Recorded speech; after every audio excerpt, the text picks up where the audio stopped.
Pastor Albert kasih minta saya udah berapa bulan yang lalu untuk saya ngisi di sini. Nggak gampang buat saya meninggalkan gereja saya, sebab saya sangat-sangat membutuhkan untuk melihat buah-buah pelayanan itu ada. Dan setiap pelayanan itu mesti ada buahnya. Kalau nggak ada buahnya percuma. Pastor Albert minta supaya saya ajarkan mengenai seri yang dia sedang ajarkan about prayer, mengenai doa. Dan tadi kita melihat prayer box, okay? Kotak permohonan. Dan hari ini, dan saya dengar sedikit dari Pastor Albert berkata, saya ngajarin kalau sampai Tuhan gak jawab doa kita, itu gimana responnya. Well, kalian akan masuk ke dalam kehidupan di mana kuasa Tuhan Yesus Kristus kita itu tersedia dalam hidupmu 24/7. 24 jam per hari, 7 hari 7 malam, 365 per hari melalui doa. So Anda diundang sama Tuhan untuk tidak hidup menjadi minta-minta, tetapi Allah mau punya hubungan intim dengan kalian. Sebab kalau kamu kenal secara pribadi, kalian yang sudah menikah, kalau udah menikah lewat 5 tahun, ciri-ciri suaminya ada di istrinya, ciri-ciri istri ada di suami, betul apa tidak? Yang single jangan jawab dong. Masa kamu bisa ngomong iya, kamu belum kawin kok. Yang udah kawin aja yang jawab, betul apa tidak? Oke? Jangan terlalu, imannya jangan terlalu mantul, Daniel. Are you married? Oh, you already married. Oh, I thought you're single. Wow. It's a compliment, isn't it? How old are you, 17? 36? Oh, you're old physically. Yang gak ngerti bahasa Inggris, relax. Soalnya permohonan doa pakai bahasa Inggris. Pujian kalian pakai bahasa Inggris. So you need to learn a little bit English eh. A little bit Italiano in English eh, oke? Okay? Kalau pakai bahasa Mandiri, iten ya. Mesti sedikit-sedikit mesti bisa. Masuk ke Singapura shopping aja bisa. Nawar jago, tapi ngomong sama Tuhan pas kredit cardnya ditagih stres. Belum minta udah stres. Apalagi nunggu. So, pada waktu kalian datang ke Tuhan, pada waktu kamu baru lahir baru, kalian datang ke Tuhan seperti anak kecil. Berapa anakmu? 2. Oh, udah punya pengalaman kau. Waktu anakmu mulai bisa berjalan, mulai bisa ngomong, papa, tata, mama. Nomor 1, anak akan minta kepada orang tua. Kita talk at God, not to God, at God. Kenapa kita ngomong at God? Sebab kita diajarin orang tua. Kamu mintanya gini ya, minta sama papa, minta sama mama. Anak diajak ngomong untuk minta, betul tidak? And so is level 1, kelas 101. Daripada kalian waktu kau mulai hubungan dengan Tuhan, minta, diajarin sama Pastor Albert. Minta ya ke Bapa. Lewat rute jalan Yesus Kristus. Nanti Roh Kudus yang kasih ke bumi lewat malaikatnya. You understand this? Katakan sama-sama. Minta ke Bapa. Okay, Allah gak mau dipanggil Elohim. Kalau buat iblis dia ngomong Elohim. Karena setan mesti tahu dia Allah Maha Kuasa. Tapi kalau buat kita, dia mintanya dipanggil Bapa. So kembali ke kehidupan keluargamu setiap hari. What do you do? Apa yang kau mau anakmu lakukan ke kamu? Of course minta ke papi. Panggil ke papi. Betul kan? Masa manggilnya ke tukang kebon? Cemburu dong bapaknya, betul? Satu jemaat saya baru tahu. Karena saking matre. Apa tuh matre? Nggak ngerti kan ya? Saya juga nggak ngerti waktu itu. Materialistik. Semuanya mesti branded. Mesti bermerek. Ibu-ibu, Horas. Itu Horas toh, kalau saya khotbah itu di Kupang, itu di Ambon, itu di Papua, kita ke Manado, sama semua logatnya ya. Torang sama mana semua, Samprado, saya nggak tahu lagi, Batak sama Manado, Sami Mawon. Karena makanannya sama, rukun warga. Kalian tahu rukun warga? Menu favorit, horor itu adanya neraka you know. Di surga kagak ada. Dogi dimakan gak ada. Tahu gak dogi? Si pleki dimakan tahu. Di Manado tidak ada orang bisa piara pets. Gak ada orang bisa piara anjing peliharaan. Dalam seminggu hilang. So pagar di pintu-pintu di rumah sana tulisannya awas orang. Kalau di Menteng di Jakarta awas anjing. Beda ya, budaya beda sekali. Kalau saya 14 tahun di luar negeri, saya gak gitu ngerti negara saya sendiri. I don't even want to come back. Tapi kalau bukan karena Tuhan panggil saya, aku gak pulang. Tetapi ternyata pulau-kepulauan kita Nusantara top di atas segala negara. Oh, gak ada. Buat apa kita kagum dengan gedung pencakar langit dengan dinding kaca? Lihat dong negara kita. Setiap pulau saya pergi, isinya minyak, oil rig, penggalian minyak di tempat. Karena kalau mendarat di Balikpapan, seluruh lautan api. Bontang itu api semua. Api dari minyak. Bukan kompor gas LPG yang meledak. Kalian tahu gak sih, you should be proud. Kita tuh mesti bangga dengan negara kita. Lebih dari segala negara bangsa lain. Makanya Amerika tertarik di sini. Saya pergi ke Grasberg gara-gara Injil ya. Saya ke Grasberg. Grasberg itu gunung puncak tertinggi. Di mana Freeport McMoran Company, perusahaan yang dikontrak pemerintah Indonesia untuk menggali kekayaan alam negeri kita dan itu tanah injak isinya emas, man.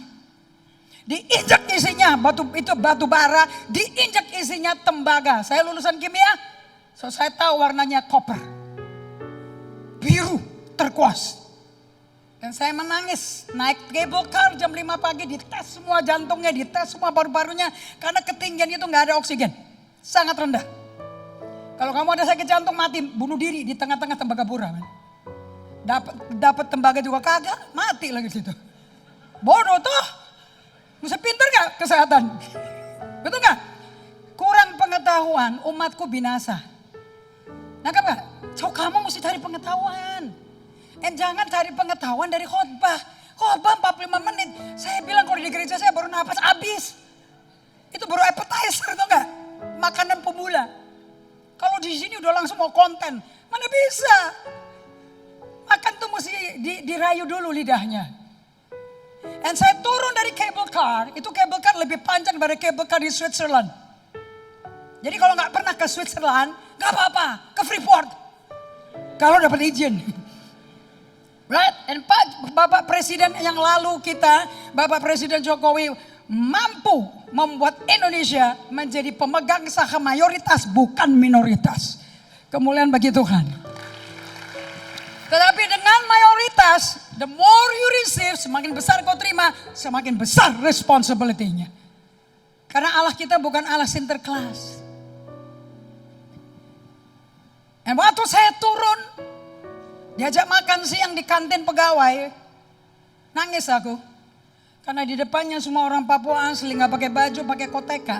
Duduk, kalau kita kapalan di jempol ya, kaki ya, itu kapalan di sini. Tahu gak di sini? Kapalan, karena gak pakai celana dalam, gak pakai jeans. Telanjang bulat. Dan mereka hanya ngunyah pinang. And jualan labu siem. Nangis aku. Ini orang suku yang mestinya dipercayakan Tuhan tinggal di pulau itu. Zero rupiah sama dengan zero knowledge. Kamu gak punya pengetahuan, juga zero rupiah. You gain knowledge, you gain everything yang you know. Siapa yang pernah nonton film The Beautiful Hand? Dr. Ben Carson. Bekas menteri perumahan di Amerika Serikat zamannya Donald Trump.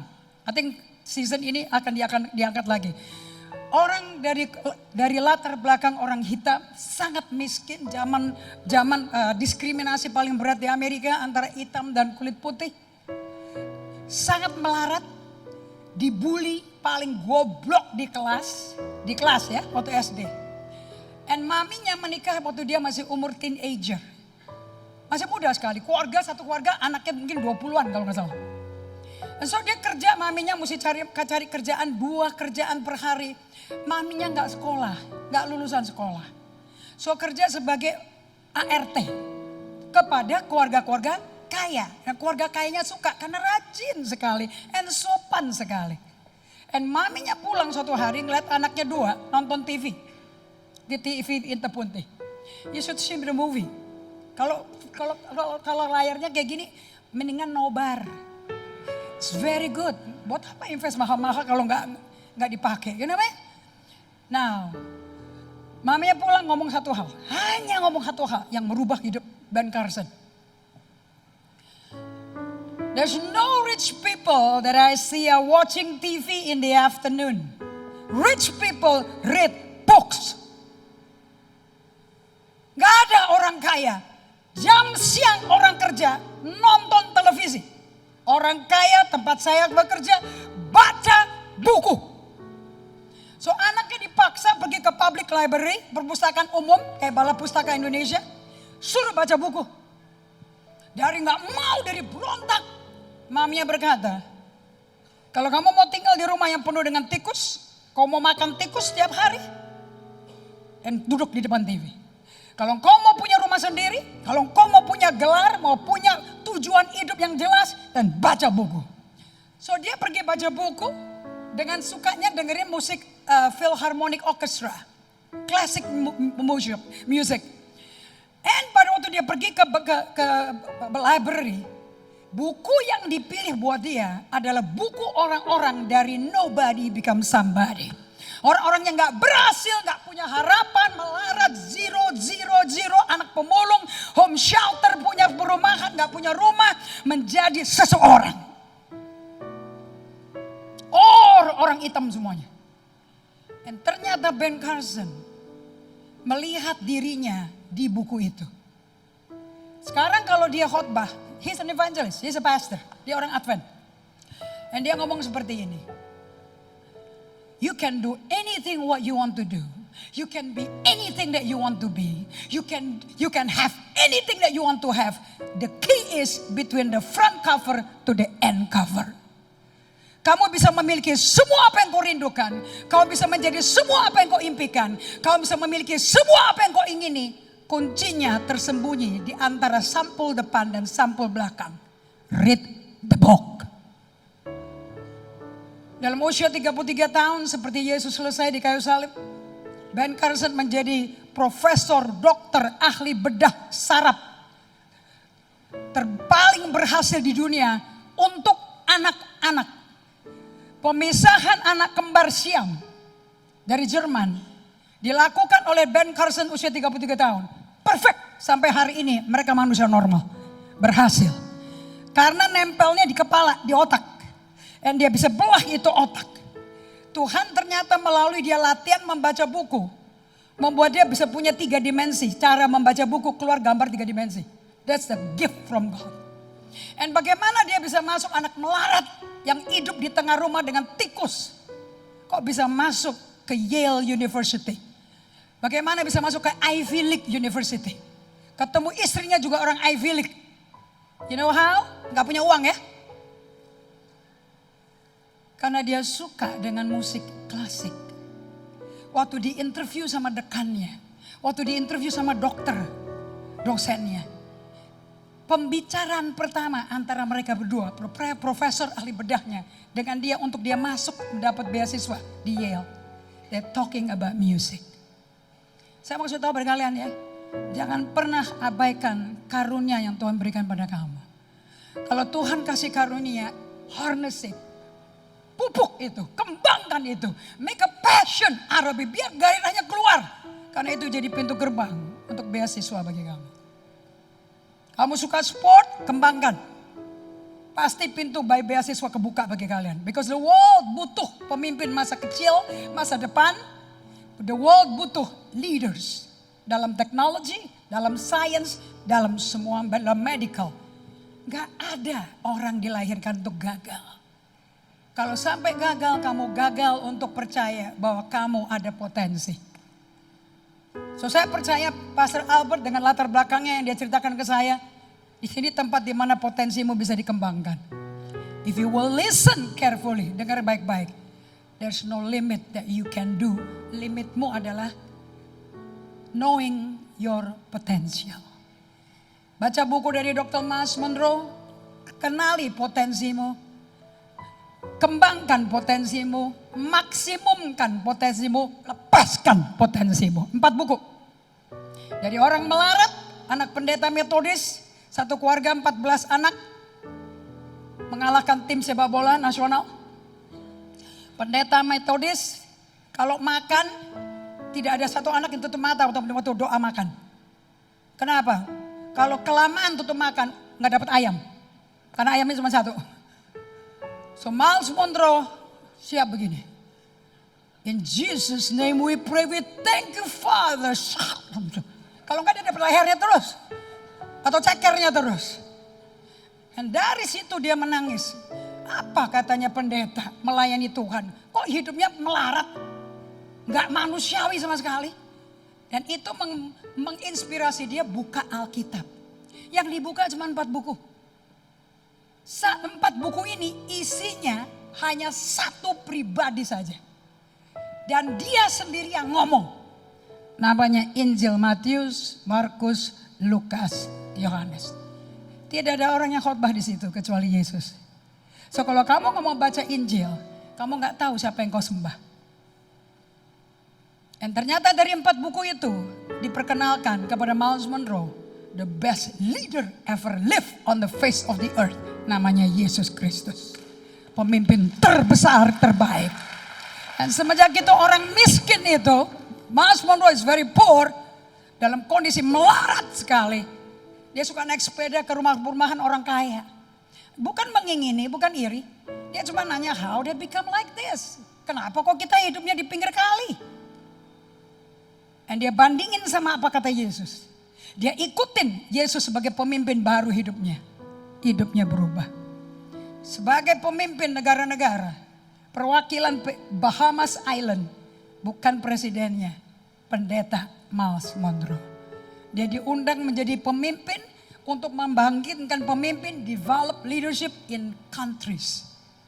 So jangan limit pendeta hanya bisa khotbah. Hidupin apa yang dikhotbahin. And life will be changed. Ada amin? Makanya kalian gak bisa berdoa. Awalnya kalian seperti anak kecil. Papi minta, mama minta. And doa seperti itu kalau Anda udah 15 tahun jadi Kristen. Itu doa sambil lari-lari. Tergesa-gesa. Berdasarkan keperluan darurat toh. Dan kalau doa selalu negosiasi. Tawar-menawar. Harus beralih ke doa di mana kalian bertumbuh hubungannya dengan Allah sebagai papamu. Di mana kamu dialog. Dan sekarang kalau tadi kata-katanya dikasih tahu sama papa mamanya, sekarang bisa ngomong sendiri ke Tuhan. You got it? From talking at God to talking to God. To being with God and dialog bersama Allah. Ada amin? Ngomong makin kanannya, kamu bertumbuh dewasa dong. Jangan minta tolong terus gitu loh. Pak pendeta minta. Wes, Pak pendetanya jadi butuh kok. Anggap ya.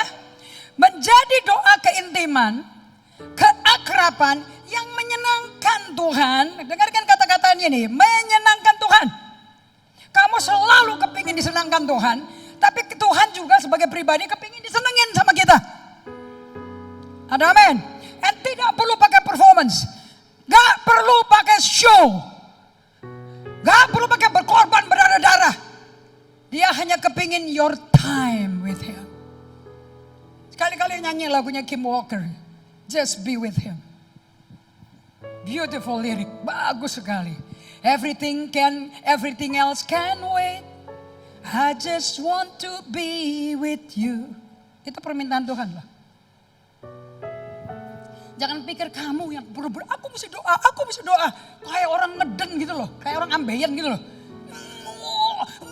Kayak udah kayak kesurupan kayak bahasa roh gitu loh. Really? Masa ikut ngomong sama Tuhan kok rebiet? Kamu lihat hubunganmu sama anakmu. Rebiet gak? Rebiet kalau berontak. Tapi kan anak berontak ngikutin orang tua. Gak ada guru lain. Anak itu gak belajar dari instruksi. Anak itu belajar dari nonton. Hati-hati sama anakmu. Jadi kalau suami pada, nah itu. Kau salah. Kira-kira anaknya 14 tahun kemudian ngapain?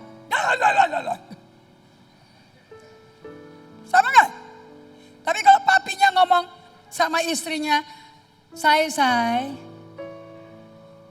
Terus datang pulang kantor dipeluk. Mwah! Bikin apa, say?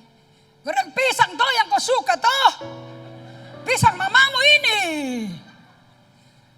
Nanti anak perempuannya kalau udah gede, kira-kira kalau ditanya sama papinya jawabnya gimana? Betul gak? Halo? Makanya anak itu gak suka diajarin. Coba kamu ajarin berhitung sama anakmu. Semakin keriting apa semakin pinter? Yang keriting siapa, yang pinter siapa? Ada orang tua katanya ngomong kayak gini. Karena pendidikan zamannya saya sama zaman kalian udah beda ya. Sekarang kalau ulangan umum anak-anak. Saya gak tahu ya pendidikannya Nadiem Makarim kayak apa. Tapi anyway itu kurikulum merdeka cocok sama saya punya international school. Saya punya sekolah. Karena kita pakai IPC, pakai seperti IB curriculum. Oke, artinya brain development. Oke.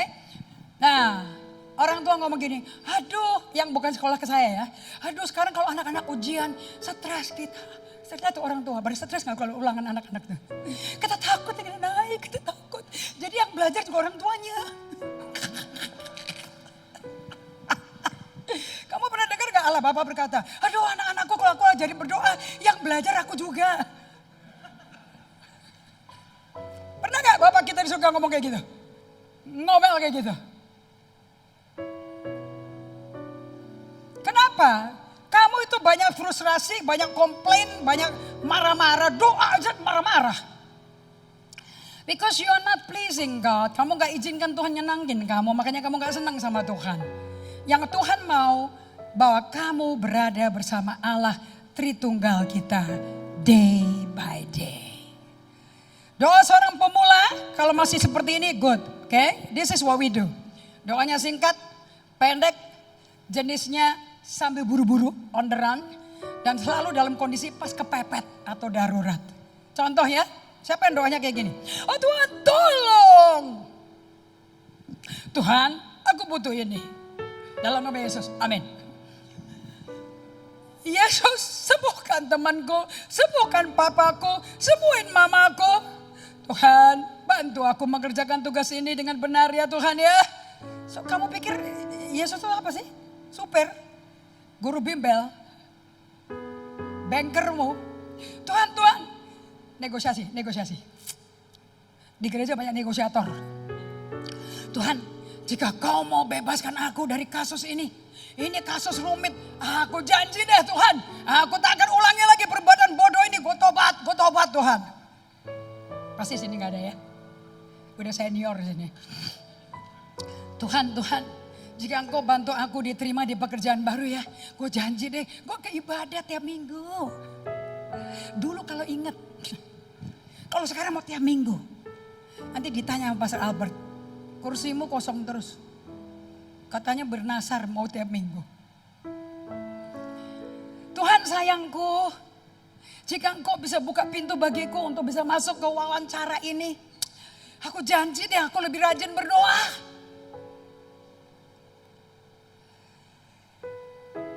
Kalian pernah baca buku Mazmur? Ever read the book of Psalm 150 pasal? Antara perjanjian lama dan perjanjian baru, gapnya buku Mazmur. Itu buku doa. Bukan buku nyanyian. 2/3 buku tangisan. Ratapan. Bani Korah. Ratapan Musa. Ratapan Daud. Ngenes. Depresif. Pengen balas dendam. Tapi Daud gak pernah sentuh orang yang nyakitin dia. Dia hantam Tuhannya. Karena Tuhannya gunung batu. Kitanya cuma debu. Daripada hantam debu lain, mendingan hantam gunung batu. Gunung batunya bisa sedot semua jeritan hatimu. Tapi debu lain mati ditembak engkau. Buat apa kalian nyanyi? Yesus kolak, apa namanya kata-katanya? Gunung batuku, kau perisaiku, kau menara kekuatanku. Tapi pas kamu disakitin sama suamimu, kamu hantam suamimu. Maksudnya hantam gunung batunya dong. Karena dia akan dihantam-hantam dia gak akan berkutik. Kenapa? Batu. Batu karang seperti batu karang Gibraltar. Unmovable. Yesus gak takut dihantam kamu. Diomelin pun gak apa-apa. Belajar di mana ngomelin Tuhan? Pastor Indri, belajar dari Ayub. 34 pasal ngomel dimaki-maki habis Tuhannya. Tapi tidak pernah ngomel-ngomelin sama bininya. Bininya ngomelin dia. Masih menyembah Allahmu? Mati aja kau. Itu pasti dari Sumatera Utara ya istrinya ya.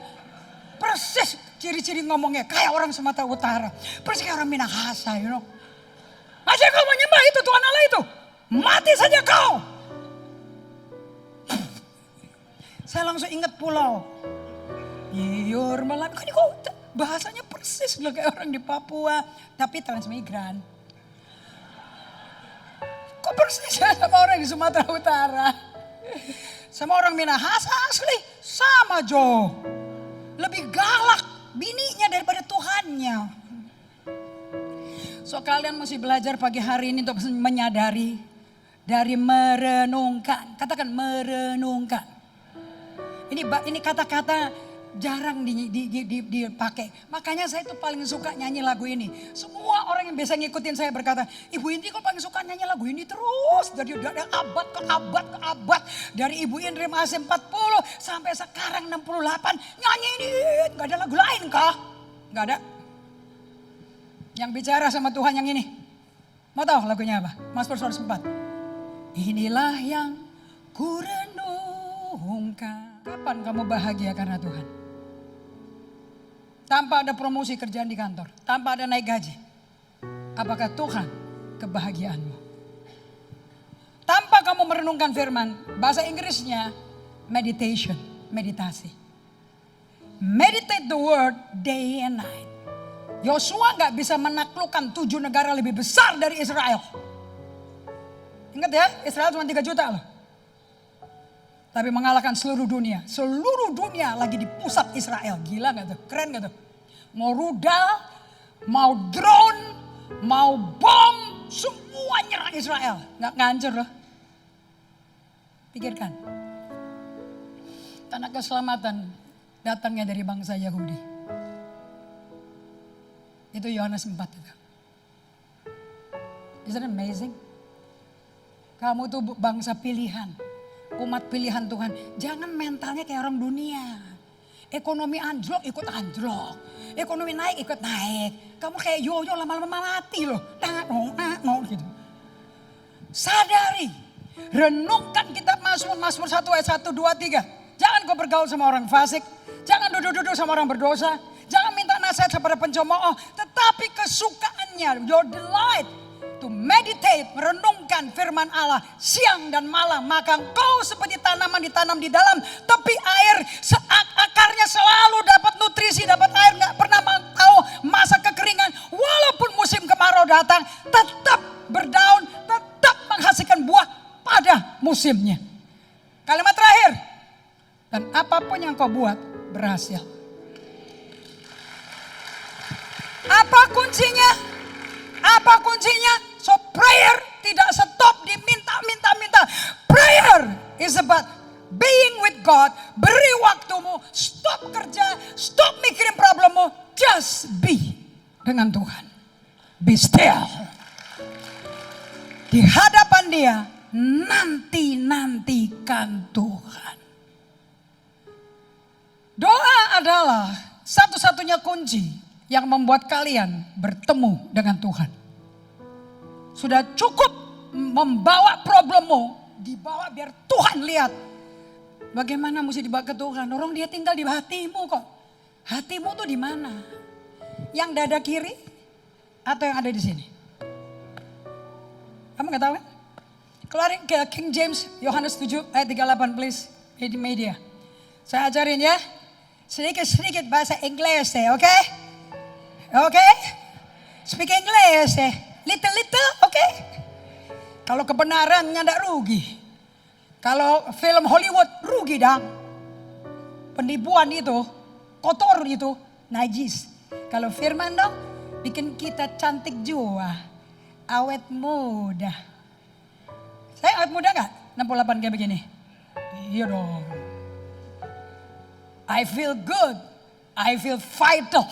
Saya saya mengalami vitalisasi dari hadirat Tuhan. I'm strong. Because of the word. Oke? Yohanes 7. Kok gak keluar-keluar? King James. You speak English? Mana? Orang kamu di media kalau gini-gini gak fair loh. Kamu tahu gak ini backlight? Aku buta, gak bisa lihat kamu. Dia don't have it?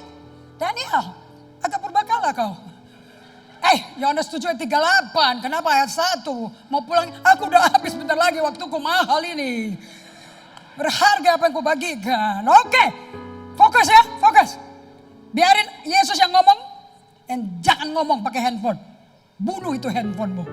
Lihat ke sini. Nangkap ya? Bunuh itu handphone. Itu adalah setan dalam bentuk teknologi. Nangkap gak itu? Karena itu handphone bikin kamu jauh dari Tuhan. Apapun yang bikin kamu terpisah dari Tuhan, itu setan. Kalau Corrie ten Boom berkata, kalau iblis gak bisa bikin kamu berdosa, dia bikin kamu sibuk. Dan kalau kamu sibuk, you will never be close to God. You will be distant from God. Dan begitu kamu jauh dari Tuhan, setan masuk langsung. Jangan bilang setan kasih kitab kanker. Enggak, kanker tuh kamu hidupnya tuh ngawur. Gorengan, batagor 5 kali sehari. Ya terang, minyak, gula. Itu sumber kanker. Sel tubuh juga gak kuat. Kesetrum terus. Nah coba itu, makan buah aja sepanjang hari. Seperti Taman Eden. Dan tanam bijinya. Nah deh. He that believeth on me. Ini bahasa raja. Die, and thou. Kita bacanya simpel aja. But the content is very correct. He that believes on me. As the scripture has said. Out of his belly. Tahu gak belly? Siapa yang suka crispy pork belly? Crispy. Kalau bilang suka, bilangnya suka biar cepetan gitu loh. Jadi agak seru gitu loh. Siapa yang suka crispy pork belly? Itu loh. Babi panggang. Kalau orang Manado tuh. Babi panggang tore. Pakai sambal rica-rica gitu. Tahu tore? Crispy. Pas dipotong kerak. Kayak kerupuk gitu. Nah gak tuh? Dan kamu makan yang kering-kering aja. Yang gemo-gemo itu buang. Kasih anjing. Right? Babi panggang tore. Itu namanya pork belly. Kalau perut, nengke nih. Ini lambung. Nangkep ya? Kalau samcan, di mana ada pusar? Di sini pusat kehidupan. Your heart, batinmu di sini, bukan di sini. Kamu tanya sama Tuhan, kok perbaharui hatiku? Hati itu di mana sih? Hati itu di mana toh Tuhan? Siapa tuh hati? Hati adalah rohmu. Kamu adalah roh punya jiwa tinggal dalam tubuh. Dari rohmu yang baru, ciptaan baru waktu kamu lahir baru, keluar aliran, sungai air hidup. Makanya dari semua yang kau jaga, bukan depositomu. Bukan jabatan kerjaanmu, jaga hatimu. Karena dari situ keluar pancaran hidupmu. Mestinya yang keluar aliran Kristus, hadirat Allah. Kristus yang nampak di kantor, di semua di mall, di kafe, waktu lagi ngafe, waktu lagi nongce, waktu di komsel. Yang keluar kalau ngomong, yuk kehadiranmu membah Yesus di situ. But if you don't meditate, kamu tidak merenungkan firman, nggak bisa. Nggak ada orang ciptaan baru bisa sukses hidupnya dan beruntung tanpa merenungkan Taurat Tuhan siang dan malam. No other way. Tukang sayur juga bisa. Anda dengar baik-baik. Out of the innermost belly. Bahasa Indonesia keluarin. Barang siapa percaya kepada aku. Seperti firman, seperti nas katakan. Dari dalam hatinya keluar aliran air hidup yang dimaksud. Ayat 39, Roh Kudus yang saat Yesus di bumi masih belum diterima. Saat Yesus mati di kayu salib, kemudian bangkit pada hari ketiga. Kemudian 40 hari kemudian dia buktikan dia hidup, dia gak mati. Dia Tuhan bukan manusia. Kemudian dia kembali ke surga dan Pentakosta terjadi. Itulah Yohanes 7 ayat 38. Katakan sama-sama. Barang siapa percaya kepadaku, termasuk tukang beca, termasuk tukang ojol, Gojek, Gosen, GoFood, nge-Grab, Uber, everybody, right? Yang ada di JCC aja, apa termasuk yang di luar? So, kamu perlu bawa Yesus keluar gak? Kalau cuma di gedung ini doang mah, ngapain main kandang sendiri? Yesus buat keluar, bukan buat di dalam. Ada apa? Barang siapa percaya kepadaku seperti dikatakan kitab suci 2, 3, 4. Dari dalam hatinya akan mengalir aliran-aliran. That's your prayer. Itu doa. Kalau doa tidak membawa hadirat keluar, dan you're not doaing. Karena kamu mesti ketemu pribadi Tuhan. Bagaimana bisa ngomong sama pribadi yang gak ada orang di depannya? Bahkan dia tidak ada di depanmu. He is in you. Dia ada di dalam kamu. Apa sih yang Tuhan gak tahu tentang busuknya kamu? Apa sih itu ayat yang Tuhan gak tahu tentang penyakitmu? Apapun yang kau minta, dia sudah tahu sebelum kamu minta. Kenapa?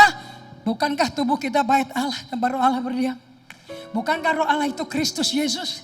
Bukankah roh Allah itu Allah Bapa? Meditate the word. Sebagai penutup ya. Ini baru slide 2. Slide-nya 40. Aku dikasih 5 menit. Kamu nyembah dalam roh 5 menit. Awas macam-macam ya. Dengar baik-baik. I want to finish well, you know what I mean? Look at this. Jangan lihat ke mereka, kenapa sih? Kan saya kan jarang-jarang dilihat. Sini. Dengerin ya. Saya ajarin bagaimana merenungkan Taurat Tuhan. Merenungkan Taurat Tuhan bukan baca cepat.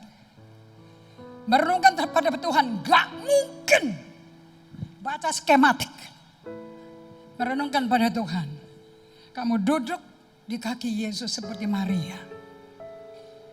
Supaya otot Martamu dibentuk menjadi otot Maria. Yang dibentuk otot. Bukan rohani. Untuk rohani dibentuk, otot emosimu harus dijinakkan. Tangan yang buru-buru, cetet handphone. Siapa ya? Siapa yang kontak ya? Kayak orang penting aja. Dapatnya masalah. Utang ditagih pinjol. Fokus ya. Ini buat kamu. Jangan nunjuk orang. Kamu yang hadir, kamu yang dengar. Begitu kamu duduk. Dan kata pertama yang kamu ngomong. Tuhan Yesus, ini aku. Aku mau datang berada padamu. Dan kamu ngomong apa? Kamu pasang lagu hanya keyboard please. Worthy is the name. No bass, nothing. Just the keyboard, just string please. Kamu taruh sound, background music yang gentle. Yang bikin kamu kalau dengar lagu itu cepat ingat Tuhannya. Pilih lagu itu. Taruh di kamar kamu.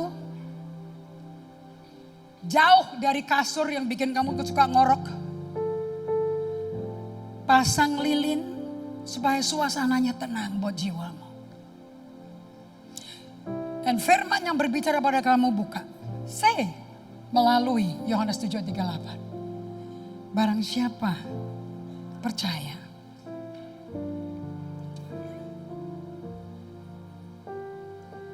Dari dalam hatinya keluar aliran-aliran air hidup.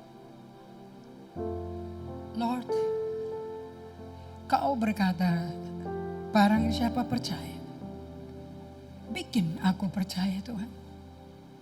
Seringkali aku bimbang, apakah Engkau dengar doaku? Seringkali takut mengecam aku lebih dari iman ada padaku.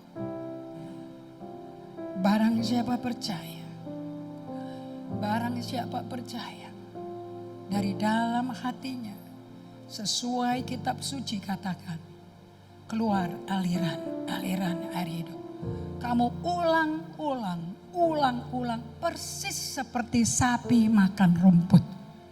Anda belajar dari sapi karena di bahasa aslinya, bahasa Ibraninya bukan ngunyah. Tapi ditelan, diresapi, dimuntahin lagi, ditelan, diresapi. Sapi makan rumput hijau mengeluarkan cairan putih yang berkhasiat 8 kali. Masuk dikunyah, stop di lambung, dimuntahin lagi ke mulut. Dikunyah lagi, telan lagi ke lambung, muntahin lagi 8 kali. Sampai halus dan keluar warna yang berbeda. Waktu kau makan renungan firman, apa yang mata belum pernah lihat, belum pernah timbul di hati, belum pernah timbul di pikiran, gak pernah didengar sebelumnya, itu yang Tuhan kerjakan. Waktu kalian merenungkan firman Allah, this is prayer. Apa yang kau rindu kamu alami, apa yang kau rindu dia janjikan dapat digenapi. Simple. Yang bisa genapi hanya Tuhan. Yang bisa dia genapi kalau dia pernah janji. Karena yang buat Allah adalah Allah. Apa yang dia katakan tidak pernah dia batalkan. So firman itu mesti menggenapi sendiri dan dibentuk di dalam rohmu. Karena Filipi 2 ayat 13, Rasul Paulus dipimpin Roh Kudus berkata, karena Allah lah yang bekerja di dalam kamu. Baik melakukan kemauannya maupun pekerjaan sesuai kerelaannya. Semakin kamu ngomong firman, semakin kamu kasih firman ke dalam benih kebenaran masuk, Allah bekerja. Dan membuat itu firman jadi kenyataan. Kuncinya fokus ke janji Allah, bukan ke masalahmu. Karena rahasia kemenangan adalah membangun otot mendengar Tuhan. Dan cara bangun otot mendengar Tuhan cuma satu. Waiting upon the Lord. Nantikan Tuhan. Tidak ada yang instan, tidak ada yang kilat. Yang ada produk buahnya. Kamu menjadi orang yang sabar. Kamu jadi orang yang mengasihi. Karena kasih itu sabar. Tidak ada doa, Tuhan tolong Tuhan, Tuhan besok pinjol datang, debt collector datang. Udah hari baru mati, kita mati. Udah semua diteleponin para pendeta, tolong doain. Enggak, yang kamu butuh tolong bayarin.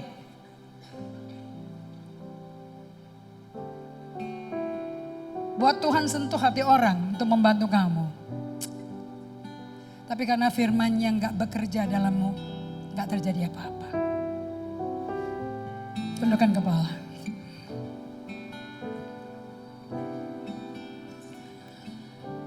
Bapa Surgawi, umat-Mu klaim mereka akan mengalami apa yang Kau janjikan. Bahwa orang yang renungkan Taurat-Mu siang dan malam. Baik Yeremia 17 ayat 78 maupun Mazmur 1 ayat 1, 2, 3. Sama Tuhan. Doa, mengandalkan Tuhan, berserah, taat, menyembah. Semua artinya surrender dan taat. Berada di kaki Tuhan. Akan membuat kita berbuat semua kehendak Allah berhasil. Sama seperti Yosua 1 ayat 8. Maka perjalanan kita akan sukses dan beruntung. Kuncinya cuman renungkan Taurat Tuhan siang dan malam. Aku berdoa agar umat-Mu bisa mengatur schedule harian. Mereka atur waktu dengan social media, browsing, scrolling, diatur jadwalnya supaya jadwal berada bersama Tuhan tidak tercuri. Dan waktu dengan Tuhan mengizinkan kita beri space sama Tuhan untuk bikin Tuhan melakukan apa yang Dia mau lakukan di dalam kehidupan kalian, karena Dia butuh kalian semua untuk menjadi terangnya. Aku minta ini terjadi pada ibadah pagi hari ini di dalam nama Yesus Kristus. Semua yang sepakat katakan yuk, kalian mudah menangkap pelajarannya? Is it easy? Ini buku sudah diterjemahkan karena kami adalah representatifnya di Indonesia. Kalian pakai buku ini dalam waktu 1 tahun. Firman akan masuk ke hatimu.